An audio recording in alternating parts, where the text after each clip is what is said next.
Show tunes with lyrics where skill never wobbles, no wrong emphasis on errant syllables, lively discussions of songs, queens and kings. This is the podcast my favourite sings. Rather than dissing what Broadway's rewarding, I'll give a listen to Goldsmith and Gordon. They'll dissect musicals, arrows and slings. Here on the podcast my favourite sings. When the show bites, when the rhymes suck, when the crafts regressed, I go to the podcast my favourite sings, where David and Paul know best.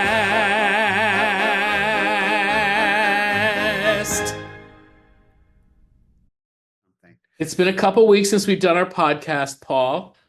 Yes. Last week I was doing a thing at 54 Below with my beloved wife, with the great Zena Goldrich and David Javerbaum, a review that you actually liked.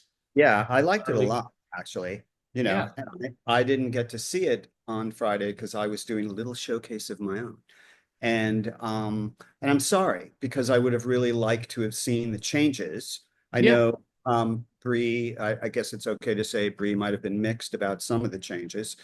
Sure. I Mostly about like what we got to sing and what we didn't, because we were like, we you liked our know, tracks. that's a thing that's actually a really good point to talk about. It's a thing that happens in developing musicals when you work with actors and you're developing a show with an actor. And as a writer, you might realize at some point, oh, I need to cut this song, or another singer or another character should sing it. But actors, as they tend to do, as you know, as I know, tend to get attached to the material, especially if they feel connected to it and they feel it's right for their character and their journey. But we might be looking at the piece overall and go, oh, well, maybe that's not the lead character, and that journey in that song is really interesting, but we don't need it in the storytelling because because A, B, and C. And that's really challenging for actors, as I've experienced, because they're right in that the song did connect with their journey and what they needed to do, but they're not necessarily stepping back and seeing the entire show the way the director and the writers might be looking at it and see something different. And that's our job.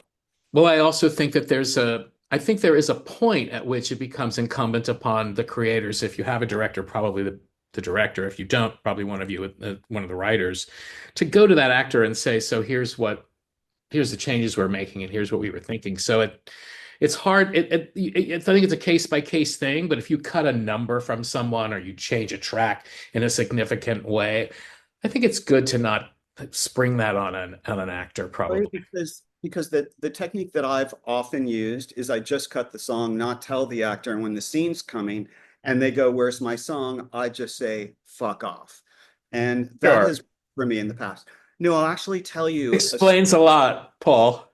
um, when we were doing Jane Eyre, there was a song in Act Two that's on the CD that did not end up in the final version of the show on Broadway, Yeah. which was sung by Bill Nolte, a wonderful actor Wonderful. and singer, and he played the character of Mason. And in Act Two, there's a moment where we have to explain where the antagonist Bertha, what happened to her, and that she jumped off the roof and all these incredible gothic things. And we had a song where his character repeated a melody that we'd already used in the show, and it was just explaining the moment musically. And but you know as I've probably talked about on this podcast, the show was too long and I was looking for things to cut, but nobody else was, because everybody else was much more concerned about how the show looked. Right. And that's what the designers and John and everybody were doing, because we had this new $1 billion set that we had to figure out. So there was this point in Act Two where I just went, I just got everybody to agree we could cut this song, save time. We didn't need it. But John literally said to me, like, well, you have to tell him. And I went, Wow, there's a story. okay. And I took Bill aside. He could not have been more gracious. He thanked me for taking the time to like really explain it and Yeah. really through my process. Yeah. And though he was sad the song was cut, Yeah. he understood why, because he was a veteran, a seasoned, smart veteran, and the song is on the CD forever. And so I feel good about that. And then you told him to fuck off. Exactly. Yeah. Which I built think, his character on oh, stage. yeah, something happened and I can watch something now. Would you like me to do it? I feel like we're on a roll now. We're just going to have the Oh no, momentum. no, this is honestly, this is my pride and joy. Go. Ready for me? All right, here we go.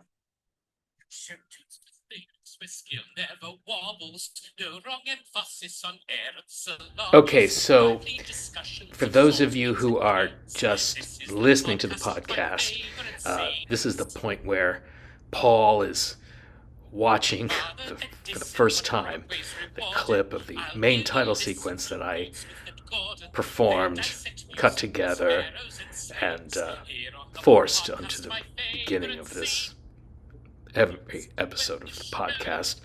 And he's smiling, and he's shaking his head, and he's laughing, you know, but he's hating it. He's hating every second of it.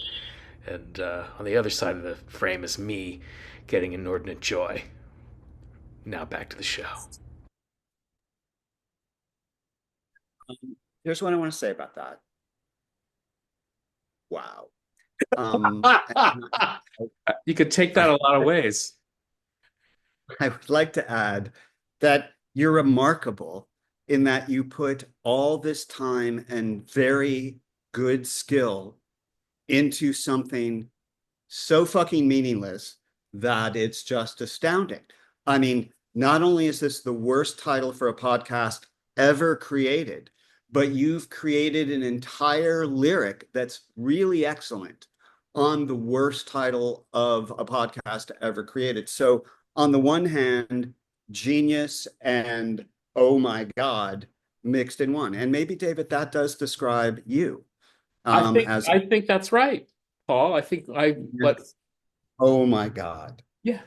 It's the corn factor, David, that I don't think sure quite, weighed all the variables. But listen, good job, bravo. And you quit? I'm out. Oh wow. That's tragic because I put all that work into it. So, I know days. you did for something that we will never allow to be used in public, other than this one moment where nobody can even see it, what I'm watching. Oh, no. Here's the thing. So, we're going to post this on YouTube as a video podcast. So this is going at the end of every episode. Do you remember that time we were doing My Improbable Sisters and you were the editor? I do remember. I did a very good job. You did such a good job. In spite of your protests, in spite of you going, why didn't I put that bit from Legally Blonde in the show? I mean, the bit from Legally Blonde that was in the show, had a long history before Legally Blonde. It was then memorialized in Legally Blonde, and then and by the way, it was a brilliant actor's contribution, which we won't even talk about it because I know it triggers you, but I'm just saying. No, it doesn't trigger me anymore because it's no longer in the music. Yeah. So you were the editor and I was the director, and somehow as the director, I did not get final cut. You did because you were the one with all of the equipment. Well, this time, guess who's doing all the editing? Yeah. It just reinforces my belief that being an editor is really the right move. It's where the power lies. All right, Paul. So we last week was IRL. The week before that, I think we were having some kind of fight, and it was like Saturday morning. We were just like, it just didn't happen. I hated you, I think, that day. You hated me. The entire day I hated you. I might hate a little. It was an entire day, I think. Yeah. And then the next day, I really just hated life, not you. But since you are, so I guess, ideally, I hated you as well. All right, we're gonna get into the good news from the Tony nominations because that's what we're gonna do because this is a no snark zone here on My Favorite Sings. No snark. No snark. And but before we do, is there anything that happened at this workshop or this whatever you went to last Friday night that you wanted to Oh, discuss? it was lovely. It was just uh, uh iconoclastic theater company, Rachel Klein. They got a lot of new writers together and they did new material. It was really a fun night of seeing some new folks and hearing some songs that and performers that I rarely get to see and hear. And I found some couple of singer actors that I thought were terrific that I might want to work with. And and it's just great. It's just great to be out with your fellow writers, which I rarely am in that situation. So it was good. And any opportunity to be out there in the world and support our fellow artists is always a good thing, which is a good segue into the Tonys Okay. because um, we get to really be excited about one person in particular who was Oh, I nominated this know. season. We'll I talk know. about that. Well, let's not save that for last. Let's just start with that. Yeah, of course. I mean, that's my joy this Tony season. Yeah, it's I mean, we all saw it coming and it was so exciting. I mean, when she agreed to be in our show last summer, we were like, okay, this is amazing. Because I think what was coming out of Chicago was that this was going to be a Broadway debut, for the ages, and it has been. Yeah. And we're, of course, talking about Broadway's Betty Boop, Jasmine Amy Rogers, who stars in our musical, My Improbable Sisters, which is streaming now on YouTube and via our Virtual Stage Lab website. Yeah, And and it really just speaks to Jasmine's amazing talent. I mean, we were all blown away by her and Boob. And and we had just worked with her in My Improbable Sisters, and obviously we're blown away by her in that too. And I just think it's wild that she could do Boop, be Betty Boop brilliantly, perfectly, and then turn around and be Claudette Colvin and brilliantly and brilliant. perfectly. Her is just off the charts. Her range is quite astonishing as an actress and as a singer and as a dancer. But in our show, All of really, it, all of it, she needed all of it. to in our show. Just people don't know what it is yet, but it's it's a it's a musical about a family of Jewish sisters, basically, and the sisters having a Hanukkah reunion in her one bedroom home in Stockbridge, Connecticut, where she's been hiding out from some sort of trauma for like 2 years. And a part of her healing process is the projection she has of someone in history, Claudette Colvin, who she learns in the course of researching her has some insane connection to her actual family, and she's reckoning with that connection with her other sisters and her mother. And Claudette Colvin is played by Jasmine, but not as any fixed moment in time. She's a projection of the main character.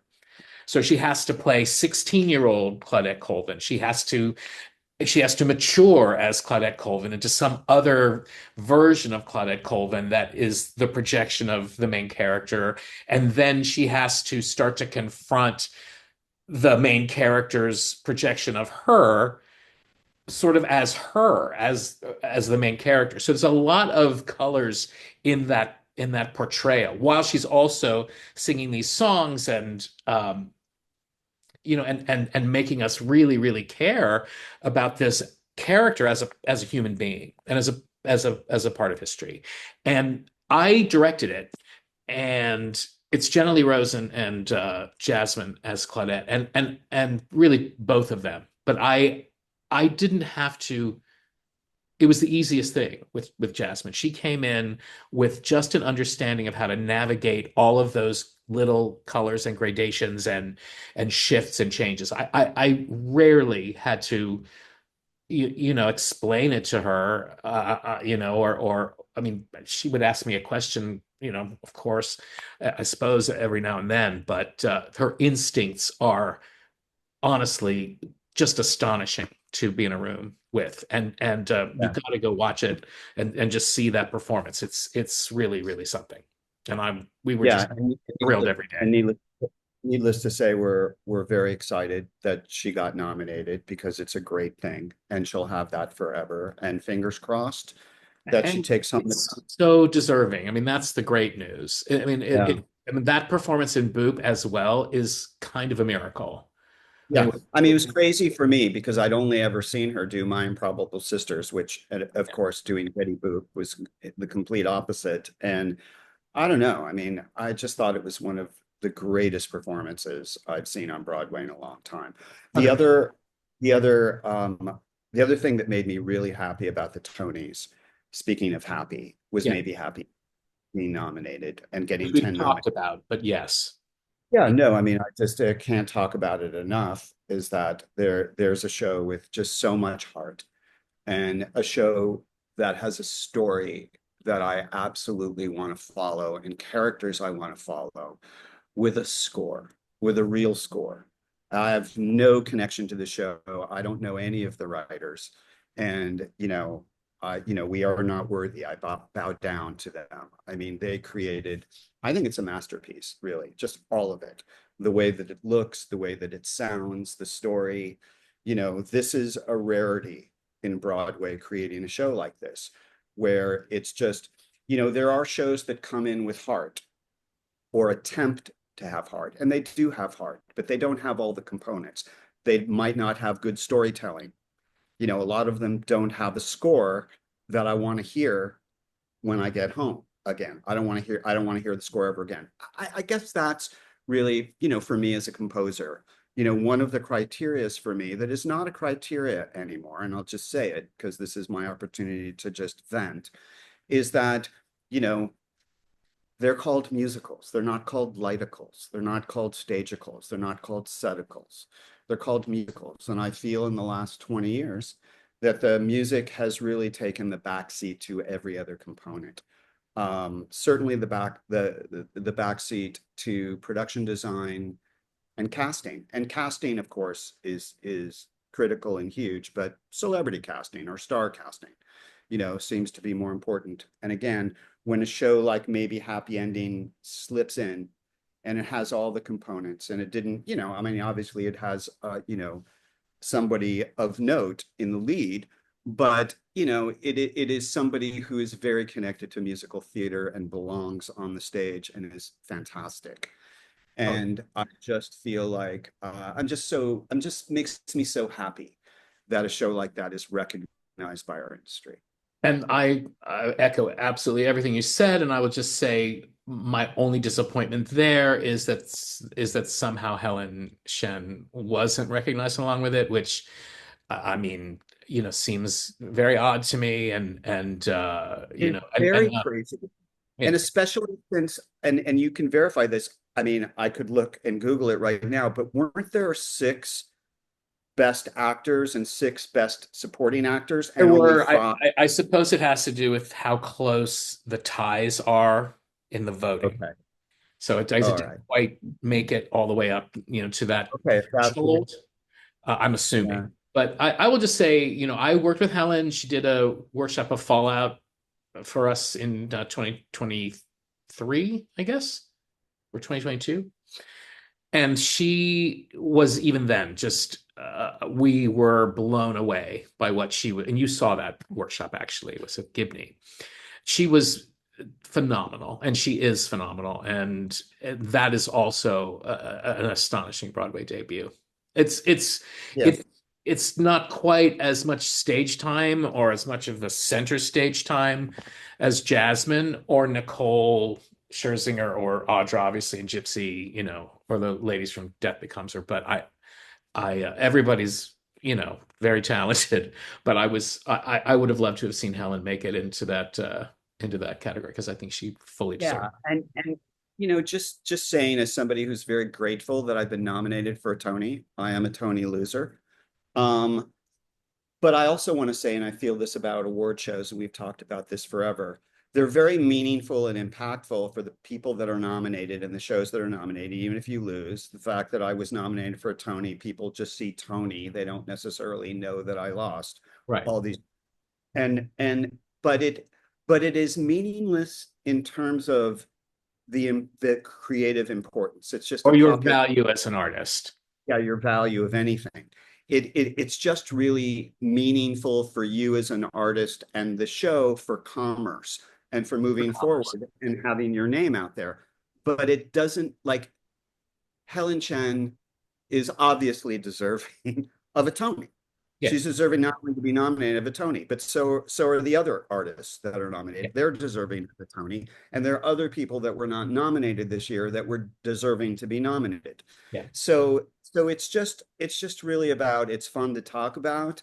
It's meaningful for the shows and the people. It's like can be way too meaningful, unfortunately, because it ultimately, as we know, you it's apples and oranges. You can't say, like, it was the year Music Man beat West Side Story.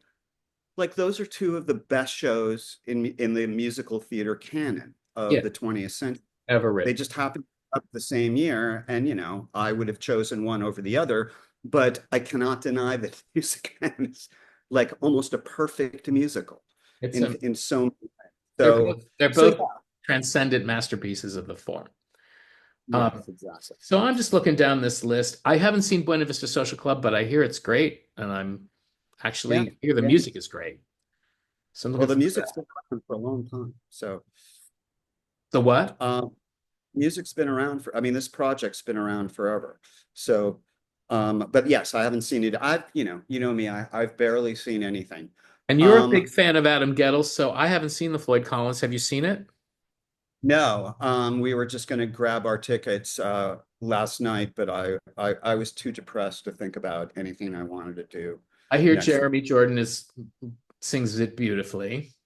Yeah. So, I've been And a I don't know if you fan. noticed, Paul, but in the My Favorite Sings movie video that I made, Adam Gettle makes a quick little appearance. I put I'll him. have to watch it again, David, to see all the, Oh, you'll see it. You're going to see it all, a lot, Paul. Every time you all, watch this podcast, it's all going the to start Easter with eggs. that. Question: what makes you think I'm going to be watching this Well, podcast? now I know Or you won't. yes, I don't think I've ever listened to. No, I shouldn't say that. Oh, it's okay. You won't hurt my feelings. No, I'm no, just bitter. it wasn't your feelings I was about to hurt. So I'm just not Oh, going to that, say what I was going to then say. don't hurt someone else's feelings, for sure. Yeah, I won't. All right. So what Well, do you you'll want have to to talk let us about? know how you feel about Floyd Collins when you go. I'm just looking at Yeah, this no, I'm really totally quick. excited. I Yeah. love I love this category of um, best performance by an actor in leading role. Darren Criss, Andrew Durand. I haven't seen Sunset Boulevard. I hear Jonathan Groff is brilliant. I hear Jeremy Jordan is brilliant, and of course James Iglehart was fantastic in Louis Armstrong, which he also co-directed with my friend Christina Sajou. We're not we're not going to go over the whole Tony list and comment, are No, we? no, we're just going to say things that make us happy. Okay. And it actually mostly makes me happy. Like I thought Danny Burstein's Herbie was the best Herbie I ever saw. That's great. Well, I haven't seen a lot of things, so I don't really have that much to say. Oh, right. I don't really go to the theater. I don't know if you know that about me. That's fair. I'm pretty I, discerning. we can leave that, but I just want to say I downloaded. I don't know if you know this now, but the first 7 songs that have been recorded for the Dead Outlaw original Broadway cast recording have been released. I cracked up on what something that he posts, because he posted songs from Dead Outlaw, part one. Yeah, and he was in his hammock, as I recall. Pretty funny. Our friend Yeah. David I'm very much looking forward to hearing that music again. I heard it obviously the day I saw it, and I'm really looking forward to that score. Huge David Yazbek fan, obviously. So yeah. Yeah, yeah, yeah. Some good stuff. All right, Paul. I mean, I'm gonna say this. I think the music for Dead Outlaw is great. I think the songs are great. I really enjoyed the show. But when I listened to it this morning, I did notice that I had to go and look for what the lyrics were. And I knew later why I had to do that because there are some moments that are just like, oh, that rhyme doesn't line up, and that's a false rhyme, and there's a little prosody issue. And I'm like, usually that kind of thing makes me just tune out, as you know, Yeah. prosody, false rhymes. Now, Dead Outlaw didn't, but I remember sitting there not getting all of them, and I now know why. Why? Because stuff doesn't match up. So you can't know what those some of those lyrics are unless you're looking at like, oh, those are the lyrics. Is So it, so here's I my have those question. issues about that. Um, just talking about that in general, hearing lyrics, as you know, one of my shortcomings is I have a lot of trouble hearing lyrics in the theater. It's just whatever, just, and Well, I you're think, not alone. You're not alone, and that's no, why prosody and rhyme scheme is so important because those things help your ear and your brain key but into what's being said. even great rhymes and great prosody, I have trouble. I get very distracted by music. Like my brain hears music first and then doesn't even register the lyric for a minute until I'm taking in the music. And sometimes by the time I'm registering the lyric, I have no idea what's going on. And that's just a problem for me personally because of how I think of music and how I hear things, which is ironic since I write musicals and you kind of have to follow both. Well, And I'm not always great at that. it's the inverse for me because like sometimes I'm very keyed into what the lyrics are doing and I won't Yeah, necessarily. it's absolutely the opposite for you because I can ask you like, how is the score sometimes, and or how's the music, and you'll go, oh, I don't. And that's so true of most people because, in my opinion, composing has been systematically lowered over the years so that it's pretty even in what it is And that, and I how mean, you work. when I don't, yeah, when I don't have an opinion, it's because the music just sort of did the job. When I It do have just an opinion, it's it's because the workman. music, right, it's workmanlike. So when I have an opinion, it's because, um, oh, the music was doing some sounds that were really innovative or beautiful or perfect, like, many moments in The Connector. We talked about moments in Happy Ending and moments in Dead Outlaw. I mean, there are moments musically in Dead Outlaw that are just like, oof, ravishing, really, really amazing. Yeah, Um, the opening number in Dead Outlaw is my favorite song in the whole show. Like that really, little it's beautiful. ballad. I'm gonna say this about that song because I listened to it a couple times again today. In terms of the lyrics of that opening song are beautiful, and they're also in their rhyme scheme, they're telling us a story. They're telling us a story of this character because he he never there are no false rhymes, but there are deliberate we're not rhyming moments, which I think David is very good at. Like he's very good at like he's setting something up with a word, it's the perfect word, and then when he comes back around to it, where you would normally find the rhyme for it, he'll go a completely different way to say it's not about the rhyme, it's about the idea, but it's not close rhyme or near rhyme or false rhyme. It's the right word. And for that character, you know, it's perfectly acceptable that he, in his moment of reverie, looking up at the stars, is not concerned about perfect rhyme, especially in that opening Well, it stanza. sounds like he's not concerned about a rhyme at all, which is different than a perfect rhyme, obviously. Either, right. No, that's right. Now in the second verse, he starts to do a little of internal rhyming, and then things rhyme on top of themselves rather than meet up at the end of each line, which also tells you something about the character. So that there's something in the craft of how that song is put together, not just musically, but also lyrically, that makes you understand viscerally who I'm watching as a character. And it's really, really great work to experience that. Great. I can't wait to listen to this record. Are you saying that so like if he's rhyming in let's just say verse one, just as an example, Yeah. he's rhyming A B A B A B. And are you saying in verse two, he's just A, no rhyme, A, rhyme, A, B? Is that what you're saying?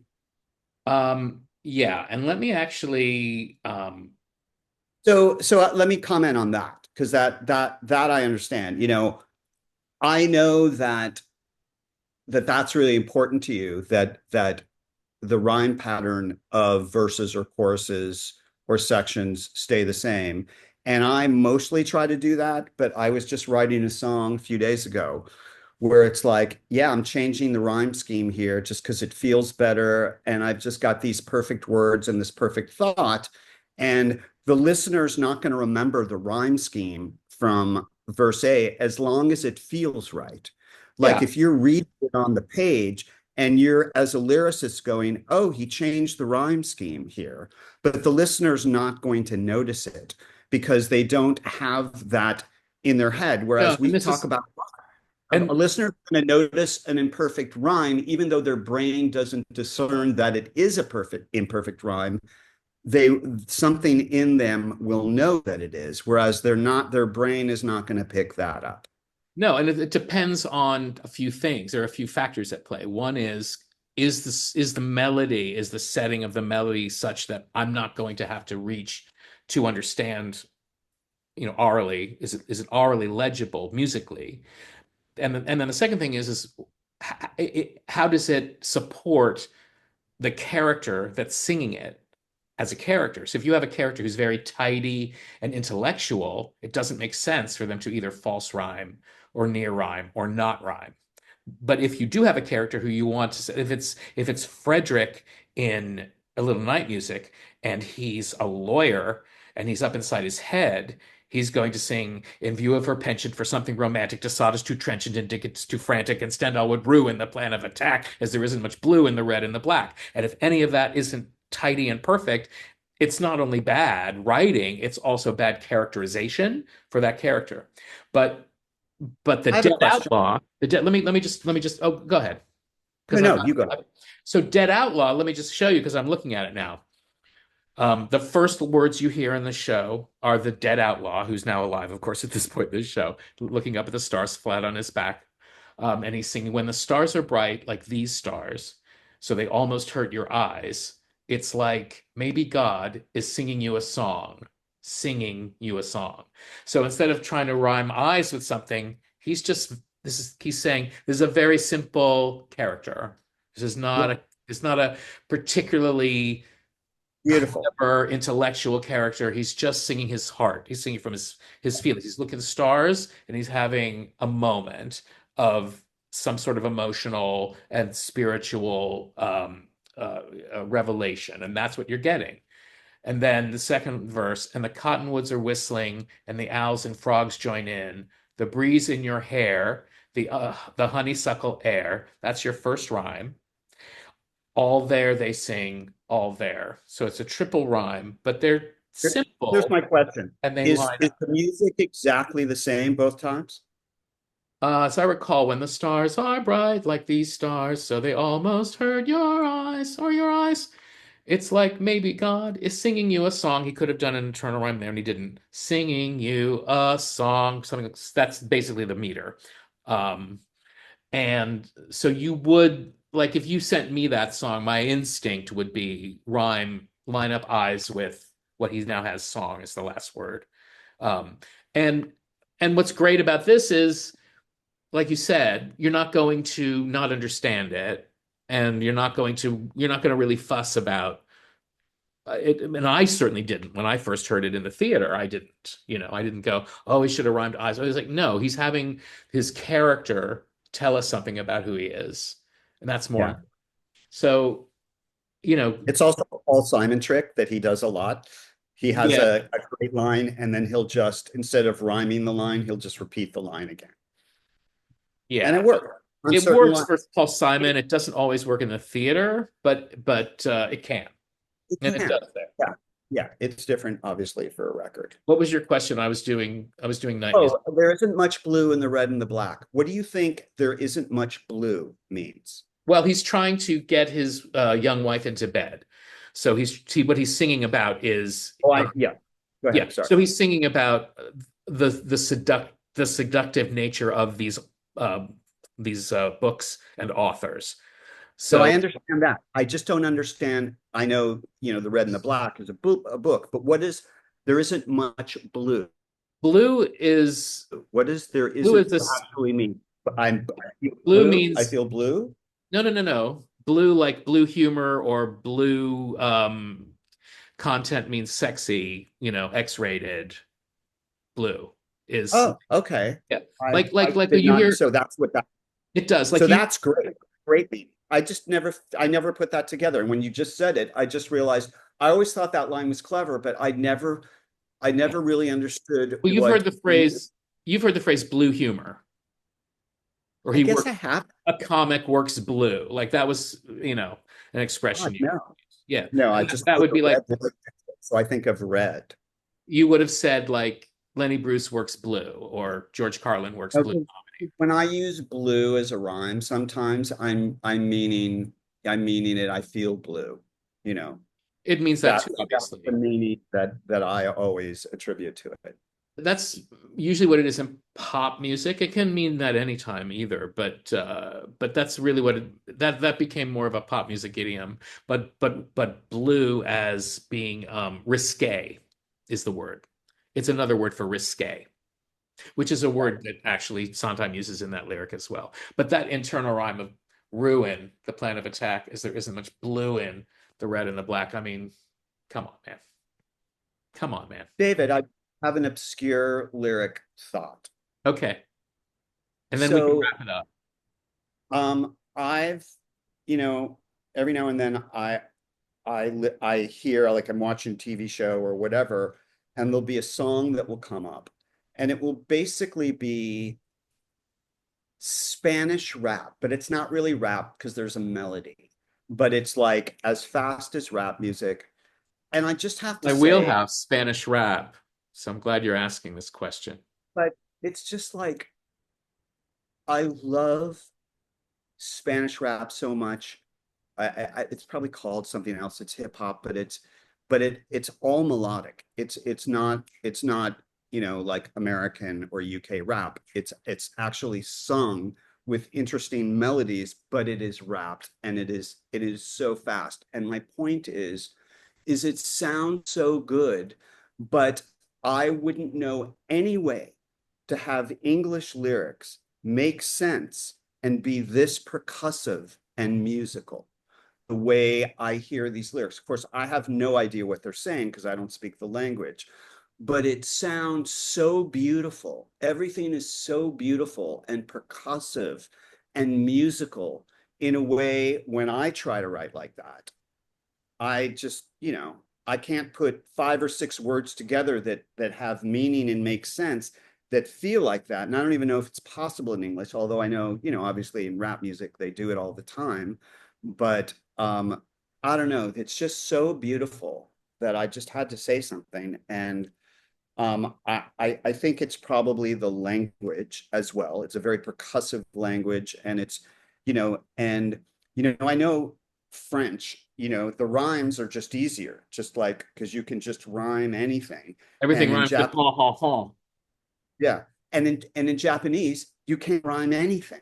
So it's just like each language poses a different musical, you know, Yeah. challenge, Well, in a particular way. So anyway. I have a couple of things to say to that. I think I sort of understand what the question is in there. So let me just address it in two ways. One, in terms of a Spanish language patter song, which is really what Yeah. you're kind of talking about, or you could call it a rap. In terms of romance languages like Italian and Spanish, um, those languages they tend to have um, they tend to end every word or most words with a vowel. which leads into the next word really easily. Yes. And Yes. Yes, so that's that right. leads to That's my second exactly right. point. So that leads to my second point, which is there are patter songs in American musical theater. I mean, Getting Married Today, uh, from accompanied by Sondheim, or uh, Hello. Wind in My Sails from The Connector by Jason Robert Brown. And the trick is always a question of consonants and vowels, right? So if you have consonants bumping up against each other word to word, or even within words, you're going to have trouble. It's going to be a challenge for the performer, for the actor, and also for the audience. But if you find a way to just keep the flow going between consonants and vowels so that it's always consonant, vowel, consonant, vowel, consonant, vowel, that's the first sort of technical trick. And then the other part of that is where the accents are falling. And if you're fighting the prosody, if you're fighting the accents, to get the right word in or the word you want where you think you want it, Yeah. you will Yeah. also you'll defeat yourself in terms of oral legibility. Yeah. So Hey, that's why okay. if you look at I mean, even what I was just doing with Frederick and night music, I mean, you know, and Stendhal would ruin the plan of attack as there isn't much blue in the red and the black. There are no Yeah, consonants bumping up against each other. it's Um, just harder because pardon me, you have is less of those words. everybody, pardon me, is everybody there? Because if everybody's there, I want to thank you all for coming to the wedding. I'd appreciate you going even more. You must have lots of, you must have bet, lots of other better things to do, and not a word of it to Paul. Remember, Paul, you know the man I'm going to marry, but I'm not because I would ruin anyone as wonderful as he is. But I thank you all for the gifts and the flowers. I mean, that's Thank you all after the showers. Thank you all, but I'm not getting married today. Thank you. That will be that was hard. I mean, that was hard because you have like thank you all, but I'm not. I mean, it's not perfect in that way. It's close enough, perfect. and it's Yeah. doable. That Yeah. performance, by the way, that song. How many times have we heard that one? My favorite, Leanne Cox. Leanne Cox in I think, first company revival. Yeah, the first company revival. Listen to that recording. Wow. Because she's It's doing almost, it so fast and not breathing, and also I don't getting know that all I've those ever notes in heard any, between. I don't know that I've ever heard anybody do it in perfect time. Oh yeah. People usually fall behind a little bit Yeah, like sometimes. Beth Howland, God bless her, God love her, the original cast, she Yeah. dropped whole phrases out. You Yeah. know, I mean, also didn't sing all the right notes, but that's okay. She was brilliant. But Van Cox, every note, the right note, nothing dropped out, outrageously fast and outrageously clear. And she's doing it in this very stoic way where she's allowing the fact of the music and lyrics to work for her. She's not layering anything on top of it. So she's so still and stoic singing this insane piece of material that the insanity of the material is all the information you need. It's absolute perfection, musical theater. Yeah. Perfection. That's great. Deanne Thank you. Cox, that one's for you. Man, Vivian Cox. Yes. Deanne Cox, I used to know her years ago. But I haven't legend. seen. All right. Final thought on anything. Do you have any songs that are going through your head this week? I do. No, not really. I mean, um I was listening to John Williams. Just listening to more John Williams. It Just can't go wrong. It's a little bit of it's a little bit of a treason, move because it's not musical theater, but it's fine. I also just want to just say that, I wish more composers in film and TV would write for musical theater because that's where the geniuses are right now. And I know musical theater doesn't pay what TV and film does, and that's You know probably that. why they're not there. But I am just constantly astounded at the level of genius musically on these TV shows. The composer of Andor is off the charts. Um, I'm spacing on the name of the composer for Severance. I know his last name is Shapiro. Is And it? yes, and he's brilliant. And it's also interesting to me, everybody talking about Severance, and I listen to all the podcasts. Nobody talks about the music. And if you took the music out of that show, can you imagine not having that music in that show? It would not be nearly as good. Succession. So Nicholas. Succession, yeah. And all of these amazing TV Here's the thing, though. I'm themes going to say this about from about 6 Feet Under to Succession yeah. to Westworld. Just name them all. They're all so great. Here's the thing I'm going to say about um, films and TV score composers who are brilliant like that. They need to work with actual, if they're going to do a musical, they need to work with actual musical theater lyricists so that structurally and formulaically, they're not all over the place. Because it can be Absolutely. a disaster. And it has There's a lot of film composers that don't really, they don't know how to write songs. It's not what they do. John Williams actually wrote a few songs for some of his early movies that I didn't think were that good because that's not what he does, right? Anybody could take some of his themes and put it together and create a song that would be like the best musical song ever written. But yeah, I mean, songwriting, as we know, is a very particular craft especially that that theater. that especially musical theater. So anyway, very good, David. Very good, Paul.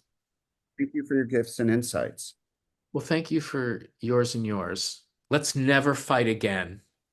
And I would like you to put all the time and energy Yeah. that you're putting into writing parody lyrics for My Favorite Sings and creating a video. Yeah. Let's finish Little Dorrit. How's that? Wow. Can I shame you on our podcast and say, instead of working on our show that is Yeah. not done, Yeah. you're doing parody lyrics? But it's for our show that is done. This podcast, My Favorite Sings. And with that, good night and good luck. have a great week, Paul. You too, my friend. Love you. My Favorite Sings with David Goldsmith and Paul Gordon is a production of Virtual Stage Lab. Virtual Stage Lab was founded to create film captures of original musicals and plays to democratize how theater gets developed, seen, produced, and licensed for production. If you have a favorite sing from a musical that you'd like to have David and Paul discuss, break down, and analyze, please contact our Director of Marketing, Melody Munitz, at virtualstagelab@gmail.com. For more information and our catalog of original projects by Paul Gordon and David Goldsmith and others, go to www.virtualstagelab.com. Main title parody lyrics written and performed by David Goldsmith. End title music by Paul Gordon from the Gordon and Goldsmith musical My Improbable Sisters, starring Jenna Lee Rosen and Tony Award nominee Jasmine Amy Rogers, now available to stream for free on the Virtual Stage Lab page on YouTube. If you enjoyed what you heard today, please like, comment, and share on social media. Thank you for listening. Welcome to the community. This has been My Favorite Sings, a practically perfect, not at all corny title. Title under protest by Paul Gordon.